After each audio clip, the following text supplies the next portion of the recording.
बहुत समय पहले सिंधु नदी के किनारे एक नगर में विरतनाथ नाम का एक धनी व्यापारी रहता था। उसके पास सोने चांदी के भंडार, रेशम के कारखाने और दूर दूर तक फैले व्यापारिक मार्ग थे। पर उसके जीवन में एक रहस्य छिपा था, उसकी 4 पुत्रियां। वे नगर में कभी किसी सभा में नहीं दिखती। लोग कहते थे कि व्यापारी की बेटियां परियों सी सुंदर हैं, परंतु कोई उनका चेहरा तक नहीं देख पाया था। केवल रात के अंधेरे में उनके महल से वीणा, मृदंग और रहस्यमय गीतों की ध्वनि सुनाई देती थी। पहली पुत्री चंद्रप्रभा, उसके स्पर्श से अंधकार जगमगा उठता था।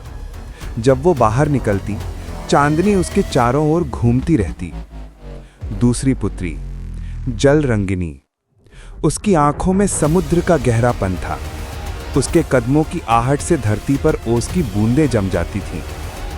तीसरी पुत्री वायु रेणु, उसकी हंसी से हवा के झोंके उठते और उसका रोना आंधी में बदल जाता था। चौथी पुत्री अग्निकला, उसके नेत्रों में अग्नि जलती थी। जहां वो देख लेती, वहां दीपक अपने आप जल उठते। रहस्य का खुलना। एक बार नगर में एक ज्योतिषी आया। उसने कहा, विरतनाथ, तुम्हारी पुत्रियां साधारण नहीं हैं। वे प्रकृति के 4 तत्वों चंद्रमा, जल, वायु और अग्नि की जीवित प्रतिमाएं हैं। पर उनकी शक्तियों को यदि कोई दुष्ट साधक प्राप्त कर ले तो समूचे त्रैलोक्य में संतुलन बिगड़ जाएगा।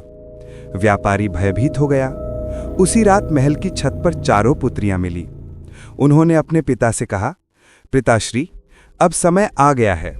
हमें छिपाकर रखने से संसार सुरक्षित नहीं होगा। हमें अपने अपने तत्वों की रक्षा करनी होगी। अगली सुबह नगरवासियों ने देखा, व्यापारी का महल खाली है।